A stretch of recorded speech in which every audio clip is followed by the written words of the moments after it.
नेपाली सार्वभौम भई फैलिएका मेची महाकाली सायौं थुङ्गा फुलका हामी एउटै माला नेपाली सार्वभौम भई फैलिएका मेची महाकाली प्रकृतिका कोटि कोटि सम्पदाको आचला वीरहरूका राजत्वले स्वतन्त्र आचला ज्ञान भूमि शान्ति भूमि तराई पहाड हिमाल अखण्ड यो प्यारो हाम्रो मातृभूमि नेपाल बहु जाति भाषा धर्म संस्कृति छ विशाल अग्रगामी राष्ट्र हाम्रो जय जय नेपाल।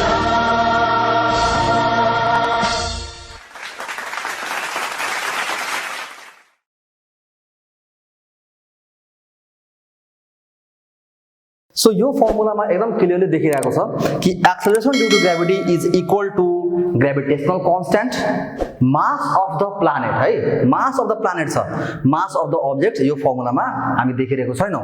त्यसैगरी रेडियस अफ द प्लानेट छ square of the radius of the planet छ। यसको मतलब के कि acceleration due to gravity depend गर्छ मास अफ द प्लानेट। अब यो त कन्स्ट्यान्ट भइ नै हाल्छ हुन त मास अफ द प्लानेट पनि कन्स्ट्यान्ट नै हो है तर अब एउटा मासको के रे एउटा प्लानेटको मास एउटा हुन्छ भने अर्को प्लानेटको अर्को हुन्छ त त्यहाँ चाहिँ फरक पर्न सक्छ तर रेडियस के छ भने यो पनि भेरिएबल छ तिम्रो so we can say that here shows that from this equation it shows that acceleration due to gravity is independent of mass तर डिपेन्ड के मा गर्यो त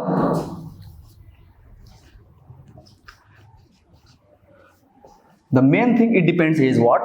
Acceleration due to gravity is inversely proportional to the square of the radius of the planet.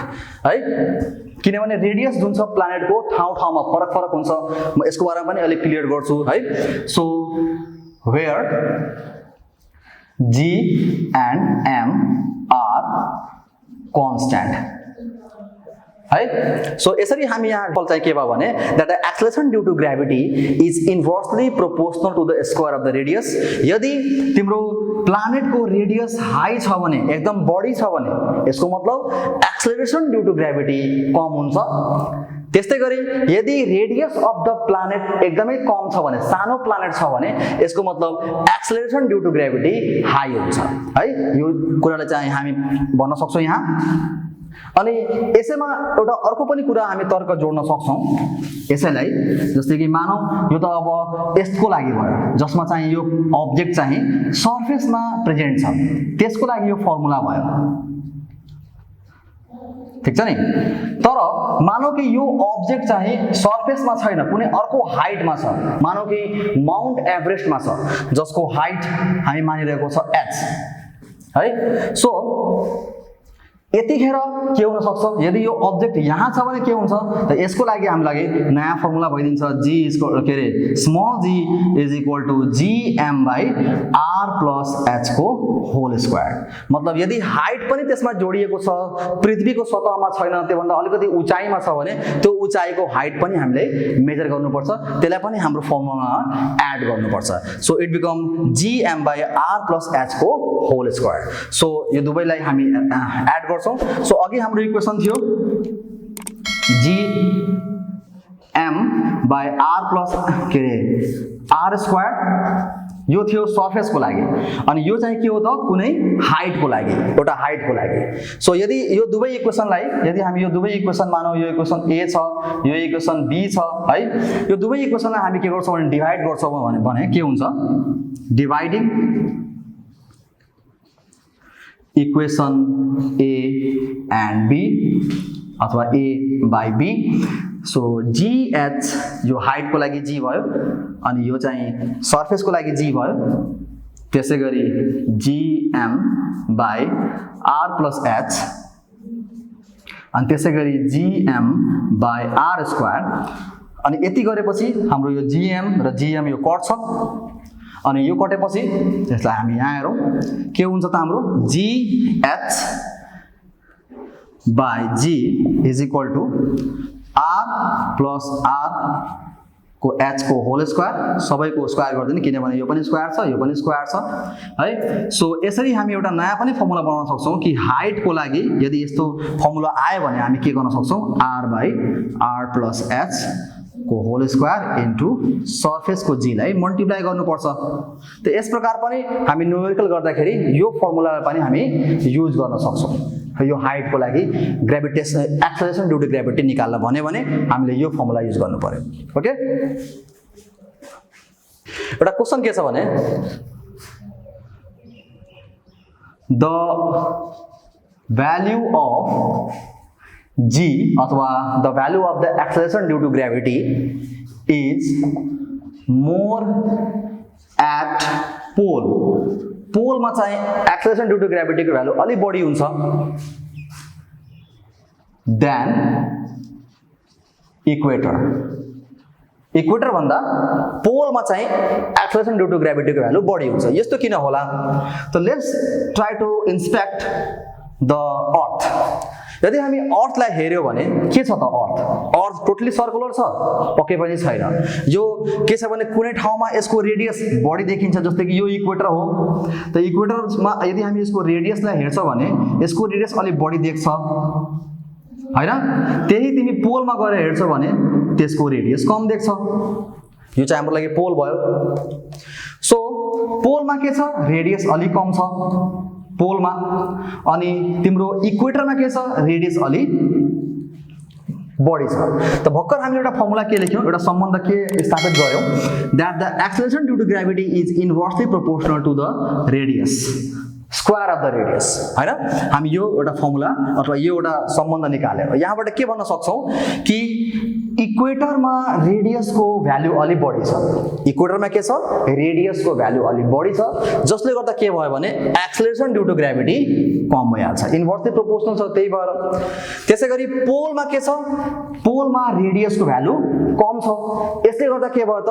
पोलमा radius को value कम भएको कारणले गर्दा के भयो भने the value of the g becomes more at the pole. The value of the g is more at pole because the radius of at pole is less than that of the radius of the equator. अनि यसले गर्दा के भयो भने एक ठाउँमा बढी देखियो, एक ठाउँमा कम देखियो। बढी कहाँ देखियो त? पोलमा देखियो, र कम कहाँ देखियो त? इक्वेटरमा देखियो। Value of the g। अब यो भ्यालु नै लेख्न चाहन्छौ भने है, भ्यालु नै लेख्न चाहन्छौ भने हामी लेख्न सक्छौं इक्वेटरको लागि 9 पोलको लागि 9.83 मिटर पर सेकेन्ड स्क्वायर, अनि इक्वेटरको लागि 9.78 metre per second square. So एभरेजमा हामी के लेख्छौं भने हामी समग्रमा लेख्दाखेरि as a average value of earth लेख्दाखेरि हामी 9.8 मिटर पर सेकेन्ड स्क्वायर लेख्छौं, तर चाहिँ इक्वेटरमा 9.78 छ। त्यसैगरी पोलमा चाहिँ 9.83 छ मीटर पर सेकेन्ड स्क्वायर। तो यो भयो अलिकति information about the acceleration due to gravity. र एक्सेलरेसन ड्यू टु ग्रेभिटी खासमा सबै वस्तुको लागि सेम हो। हेभी अब्जेक्ट, स्मलर अब्जेक्ट सबैको लागि acceleration due to gravity same हो, तर डिपेन्ड के माथि गर्छ त? यो रेडियसमा त डिपेन्ड गरिरहेको छ। यदि रेडियस बढी छ भने एक्सेलरेसन ड्यू टु ग्रेभिटी कम हुन्छ, यदि रेडियस तिम्रो कम छ भने एक्सेलरेसन ड्यू टु ग्रेभिटी बढी हुन्छ। सो यो कुरा चाहिँ हामीले ध्यान दिनु पर्यो। यस्तो यस्तो क्वेशनलाई हामीले सल्भ गर्नु पर्यो। सो यस्तो रिजनिङ क्वेशनहरु चाहिँ बुकहरुबाट अथवा क्वेशन बैंकहरुबाट प्र्याक्टिस गर्नु पर्यो। मास र वेट तिर है, यो पनि एक्जाममा कहिलेकाहीँ डिफरेन्सेस बनाएर सोध्छ हामीलाई, that what is the differences between the differentiate between mass and weight, अथवा छुट्टै मासको बारेमा सोध्न सक्छ, छुट्टै वेटको बारेमा सोध्न सक्छ। सो म यहाँ दुवैतर्फ लेखिदिरहेको छु। यदि मासको बारेमा सोध्यो भने you can write only from this side, यदि वेटको बारेमा सोध्यो भने you can write from that side. यदि दुवै सोध्यो भने you can write both the points. So अलिकति यसलाई डिफरेन्सेसको वेमा हेरौँ। सो मास भनेको के हो त? मास भनेको simply the quantity of matter contained in a body हैन इज कॉल्ड मास। मास भनेको पिण्ड भनेको के हो त? एउटा कुनै वस्तुभित्र के छ भने कति मोलिक्युल प्रेजेन्ट छ त? How many molecules are there? If there are large number of molecules, धेरै अणुहरूले मिलेर बनेको छ भने पक्कै पनि त्यो कम्प्याक्टली प्याक्ड हुन्छ अनि त्यसको मास हेभी हुन्छ, हाई हुन्छ। अनि यदि त्यसमा अणुहरूको संख्या नै कम छ भने then there mass will be less. So it is a quantity of the matter है। सो क्वान्टिटीमा यो डिपेन्ड गर्छ। अनि प्रेजेन्ट इन द बडी। त्यस्तै गरी वेट भनेको के हो त? वेट भनेको it is the force of attraction, it is the force of attraction of earth towards it's centre है। त यो पनि के हो त? वेट भनेको के हो त? एउटा अर्थले कुनै पनि अब्जेक्टलाई आफ्नो सेन्टरतिर तान्दाखेरि, आफूतिर तानिरहँदाखेरि लागिरहेको फोर्स, त्यो फोर्सलाई हामी के भन्छौँ त? वेट भन्छौँ। त खासमा वेट भनेको के अरे? वेट भनेको के हो भने फोर्स नै हो, एउटा बल नै हो। सो यो मासको एसआई युनिट के हुन सक्छ? केजी हुन सक्छ। अनि यो मैले भर्खर भने एउटा फोर्स हो, force of attraction of the earth towards centre, सेन्टरतिर लाग्ने बल हो यो। अनि यो चाहिँ यसको फोर्स भएपछि न्युटन भइदिन्छ एसआई युनिट। त्यसै गरी यसलाई मेजर गरिन्छ केले त? फिजिकल ब्यालेन्स, फिजिकल ब्यालेन्सले मेजर गरिन्छ। फिजिकल ब्यालेन्स यो जहाँ पनि हामी हेर्न सक्छौँ तराजु अनि कुनै पनि किसिमको मेसिन जसले चाहिँ फिजिकली मास मेजर गर्छ, फिजिकल ब्यालेन्स। अनि त्यसै गरी यसलाई मेजर गरिन्छ स्प्रिङ ब्यालेन्स, स्प्रिङ ब्यालेन्सले यसलाई मेजर गरिन्छ। ठीक छ। त्यसै गरी यो जुन तिम्रो मास छ यो चाहिँ स्केलर क्वान्टिटी हो भने यो चाहिँ वेट चाहिँ तिम्रो के हो भने वेक्टर क्वान्टिटी हो। सो स्केलर क्वान्टिटी तिमीले पढ्यो होला पक्कै पनि, that the quantity having only magnitude but no direction. मतलब यसलाई मेजर गर्न सकिन्छ, यसलाई मापन गर्न सकिन्छ, तर यसको डिरेक्सन छैन मासको, we can only measure it. But वेटको के छ भने यसको म्याग्निट्युड पनि छ, we can measure it and we can find the direction also. And direction त यहाँ क्लियर छ, डिरेक्सन के छ भने जहिले पनि सेन्टरतिर हुन्छ। The force of gravitation the force of attraction is always towards the center of the earth है। सो त्यही भएर यो वेक्टर क्वान्टिटी भयो।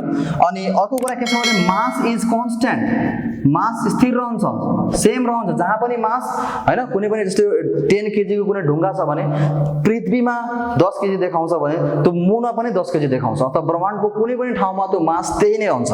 So it is mass is always constant, no change. But the value of the W is variable, यो changeable छ, यो change हुन सक्छ, इट्स नट कन्स्ट्यान्ट। अब यो चेन्ज किन हुन्छ यसको बारेमा एकछिनमा थाहा भइहाल्छ। So this is something information about mass and weight. So let's see what is the relationship between mass and weight. के सम्बन्ध छ दुवै? के सम्बन्ध छ त? Let's see here. जस्तै कि weight हामीलाई थाहा छ फोर्स बराबर ma हुन्छ, अनि भर्टिकल मोसन छ भने फोर्स बराबर mg हुन्छ। अनि भर्खर मैले के भने weight is a force, so force हो भने त हामी W बराबर mg लेख्न सक्छौं। सो यो पनि एउटा फर्मुला भयो, W बराबर mg। So weight is directly proportional to mass, mass बढी छ भने वेट बढी नै हुन्छ। यदि भ्यालु अफ g बढी छ भने वेट पनि बढी नै हुन्छ।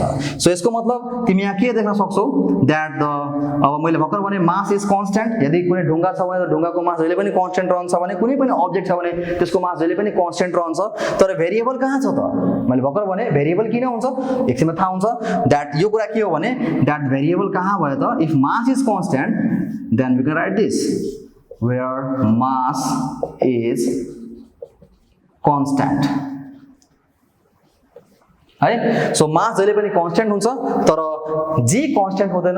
अनि जी कन्स्ट्यान्ट किन हुँदैन? किनभने भर्खर थाहा भइसक्यो that the g is inversely proportional to the square of the radius. अनि कुनै पनि प्लानेटको रेडियस त समान त जहाँ पनि कहीँ पनि छैन।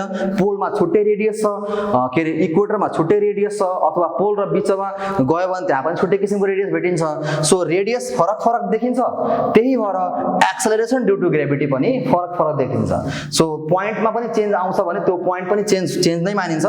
तो जे भए पनि acceleration due to gravity is variable, that's why the weight is also variable. So यो वेट के छ भने हरेक ठाउँमा यो फरक पर्छ। किन फरक पर्छ त? किनभने एक्सेलरेसन ड्यू टु ग्रेभिटी नि चेन्ज फरक पर्छ हैन। जस्तै कि हामी चाहिँ मानौ अर्थको यो पोइन्टमा सर्फेसमा छ भने एक किसिमको रेडियस छ, अर्थको यो पोइन्ट अलिकति माथि गयो भने त्यसमा h पनि जोड्नु पर्छ, अझ त्यसमा थप्यो, अझ हामी स्पेसमा गयो भने अझ यसमा h1 h2 थप्यो।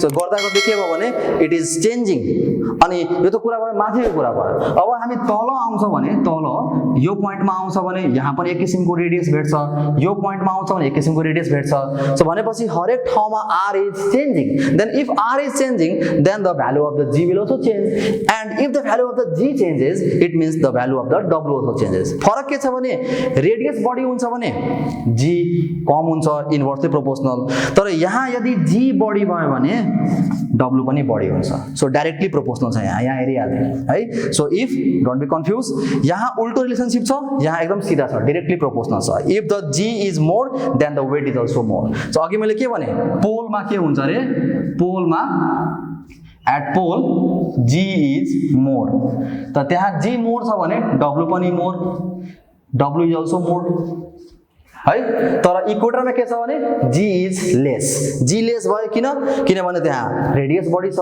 त्यही भएर त्यहाँ g लेस भयो इक्वेटरमा त यदि इक्वेटरमा है इक्वेटरमा के छ भने g इज लेस त्यसैगरी w is also less so यो तिमीहरूले एकदम सानो सानो कुराहरू स्पेसिफिक कुराहरू एकदम राम्ररी बुझ्नुपर्छ बिकज यसैलाई घुमाइ फिराइकन हाम्रो एसईमा क्वेसन सोधिरहेको हुन्छ so you need to practice about these all things reasoning क्वेसनहरू यसको बारेमा प्र्याक्टिस गर्नु पर्यो अब हामी लाग्छौँ हाम्रो अर्को टपिकतिर and that is free fall स्वतन्त्र खसाई फ्री फल स्वतन्त्र खसाई भनेको के हो त जस्तै कि मानव कुनै पनि object any object is falling on the surface of the earth त के त्यो फ्री फल हो सो फ्री फल त्यही शर्तमा हुन्छ जुन शर्तमा के छ भने त्यो चाहिँ under the effect of gravity छ त कुनै पनि अब्जेक्ट जब खस्छ त ग्राभिटीले त्यसलाई तानेको हुन्छ यसको मतलब त्यो अन्डर द इफेक्ट त भइ नै हाल्छ अर्को कुरा के हुन्छ भने त्यहाँ air resistance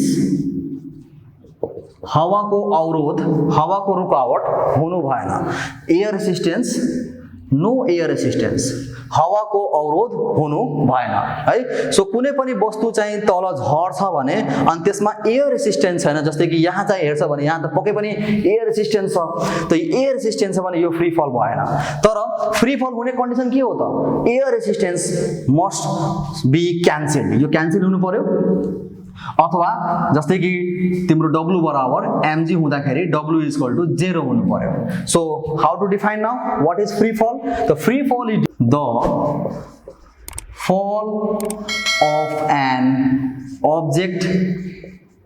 fall of an object